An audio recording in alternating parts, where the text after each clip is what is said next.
Hi guys and welcome back. Sa video natin ngayon pag-uusapan natin ang pinakamapaminsalang computer virus sa kasaysayan na may pangalang I Love You virus na gawa ng isang Pinoy. Pero bago tayo magsimula, kung interesado ka sa mga gantong video kung saan pwede kang makakuha ng kaalaman tungkol sa iba't ibang mga bagay, i-click lang ang subscribe button at ang bell icon para ma-notify ka sa mga future uploads natin. Nag-upload ako ng 2 o higit pang video kada linggo. The message says, I love you, but it's a virus, not a Valentine. The Love Note is the most damaging and widespread computer virus ever. The Cupid who cooked it up and committed the crime is a hacker in the Philippines. I love you. Ang masabihan nito ang isa na yata sa pinakamatamis na salita na pwede mong marinig sa iyong iniirog. Pero hindi yan ang naramdaman ng milyong-milyong tao na nabiktima ng computer virus na ito. Ano nga bang virus na ito? Sino ang may gawa? At bakit ito tinaguri ang pinakamapaminsalang computer virus sa buong mundo? Yan ang katanungang sasagutin natin sa videong ito.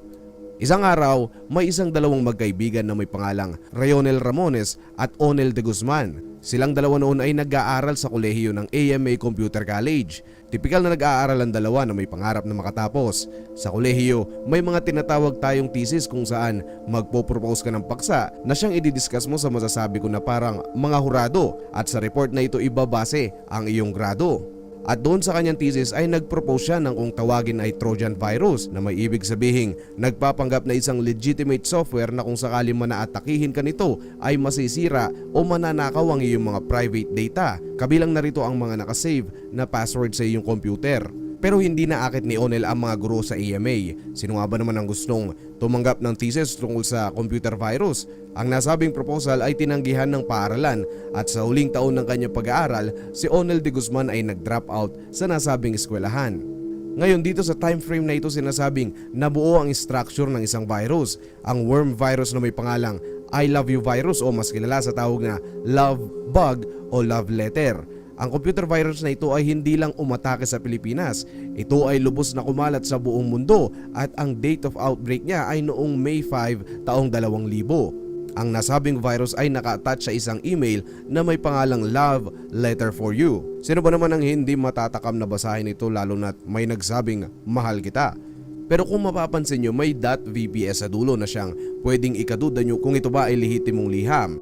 Pero ang Windows noon ay itinatago ang salitang .vbs na siyang naging dahilan kung bakit ang mga taong nakatanggap nito ay inakalang ito ay isa lamang liham na nakasave sa file extension na .text file. Ngayon, ano nga ba ang ginagawa nito sa ating mga computer? Kung sakali man na isa ka sa hindi mapalad na nakatanggap ng love letter daw at buksan ito, ang Visual Basic Script ay maa-activate. Sa madaling sabi, ang VBS ay ang pinagsama-samang command codes na nag-uutos sa isang computer kung ano ang gagawin. Sa pagkakataong mabuksan ito at mag-run sa iyong computer, ang computer mo ay may malaking potensyal na masira at ang virus din na ito ay nagde-delete ng mga random files na nakasave sa iyong computer. Pero hindi lang yan ang ginagawa ng script na ito. Ang code ay nag-uutos sa computer na buksan ng iyong Windows address book o yung mga email na nakasave sa iyong computer at gagawing tulay ng I Love You virus ito upang maipadala niya ang sarili sa lahat ng iyong email contacts. At ito nga ang dahilan kung bakit ito ngayon ay naikalat ng gusto sa milyong-milyong mga computer hindi lang sa Pilipinas kung hindi sa buong mundo. Ang lugar kung saan ito pinaka nagsimula ay sa lugar ng Pandakan. Noong una, paisa-isa lamang ang pagpapasa-pasa ng virus sa computer sa mga bahay-bahay dahil syempre, noong mga panahon na ito, malamang kakaunti pa lang ang may sariling computer sa mga bahay-bahay dahil alam naman natin na ang computer dati ay mahal. Pagkatapos umatake ng virus sa mga household computers natin, napunta ngayon ito sa mga corporate email system ng malalaking kumpanya na siyang may maraming hawak na mga email sa iba't ibang bansa. Ito ngayon ang nag-trigger ng worldwide outbreak sa nasabing virus. Ang unang ibang bansa na inatake nito ay ang Hong Kong. Dumali ito ng milyong-milyong mga computer.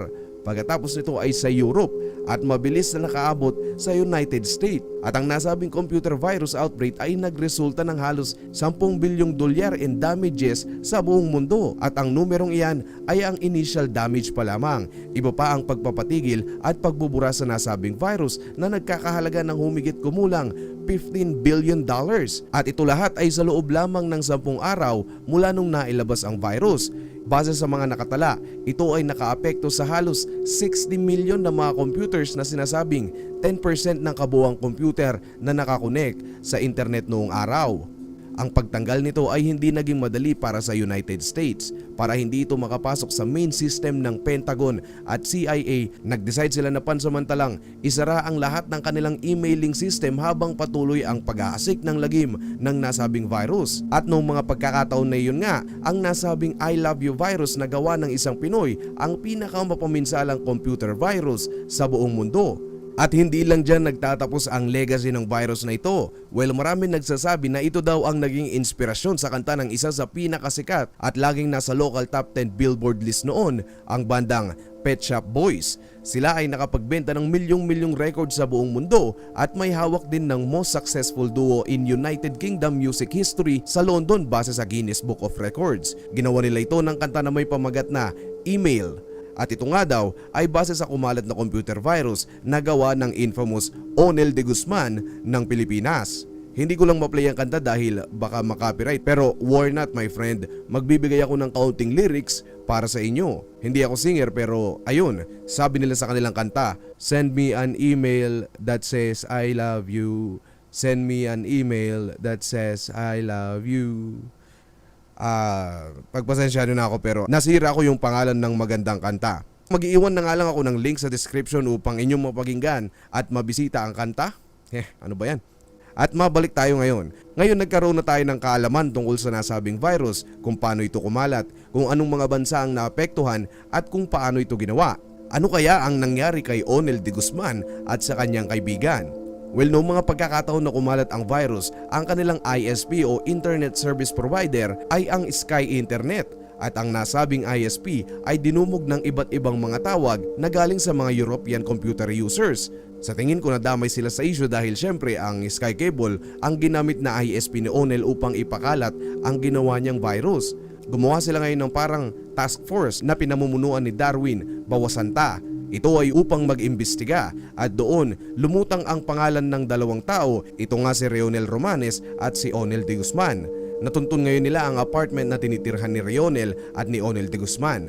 Pero ito ngayon ang twist sa kwento natin. Bagamat tukoy na ng mga otoridad kung sino-sino ang mga nasa likod nito, hindi nila alam kung ano ang ipapatong na kaso sa kanilang dalawa dahil wala pang batas noon ang tumutukoy sa krimen na ginawa ng magkaibigan. May isa na nagsuggest na ito daw ay pasok sa Republic Act 8484 o Access Device Regulation Act. Pero ang problema dito ay itong batas na ito ay ginawa para sa mga credit card fraud na obviously ang ginawa ni Onel ay hindi naman talaga tumutukoy sa pagkuha ng mga information about sa credit cards. Ang isa naman ay ang malicious mischief sa loob ng Philippine Revised Penal Code of 1932 involving damage to property. Bagamat totoo nga na may mga napinsalang mga ari-arian, hindi ito tumutukoy sa mga virus. Nagkaroon ng mabusising pag-iimbestiga ang mga otoridad dito at base sa salaysay ni Onel ay hindi niya daw alam ang consequences ng ginawa niya since hindi naman talaga niya gustong kumalat ng husto ang virus. Kumbaga hindi intention na gumawa ng kabataan. He is not really aware whether or not the acts imputed. At pagkatapos ng mabusising paglilitis sa kaso, ang kaso laban sa dalawa ay ibinasura ng korte at pinalaya din ang magkaibigan. Mabilis din naman gumawa ng aksyon ng gobyerno. 2 buwan lang makalipas mula noong pumutok ang I Love You virus ay nagkaroon ng tinatawag na Republic Act 8792 o E-Commerce Law. Ito ngayong batas na ito ang gagamitin kung may mangyari mang katulad nito. Ang isa pang malaking tanong ngayon ay nasaan na si Onel de Guzman? Marami akong nabasa sa internet na siya daw ay hinire ng CIA at NSA o National Security Agency na nakabase sa US. May mga nagsasabi rin na siya ay nasa Pentagon upang protektahan ang United States laban sa mga virus attacks. Alam niyo wala akong konkretong sagot kaya kung sino man ang nakakalam sa inyo please, gusto ko ring malaman kung nasaan ang legendary duo na ito. At bago tayo magtapos naisip ko lang ang mga hacker dito sa Pilipinas imbes na i-hire bilang hole buster o tagatingin kung may butas man ang kanilang website ay madalas ikinukulong pa. Samantalang ang ginawa lang naman nila sa website ng gobyerno ay sabihin na ito na ba ang security nyo?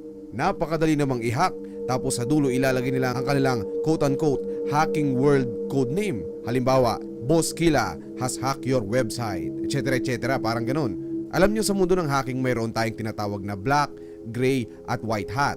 At ang ibig sabihin ng white hat, ang mga hacker na ito ang hinahire talaga ng mga agency upang i-hack ang kanilang website at sa ganitong paraan malalaman at mapoprotektahan nila ito ng husto. Samantalang ang mga black hat naman ay ang kabaliktaran. Ginagawa nila ito para sa kanilang sarili. Kumukuha sila ng pera gamit ang pangahak. Ang gray hat naman ay nasa gitna na pwedeng gamitin ang kanilang nalalaman sa mabuti o masama. At sana nakakuha kayo ng kaunting kaalaman sa ating paksa ngayon. At kung ikaw ay nabitin sa video natin ngayon, marami pa tayong video ang gaya nito. I-click lang ang mga larawan na nakita nyo ngayon sa inyong screen, and as always, thank you so much for watching. Goodbye.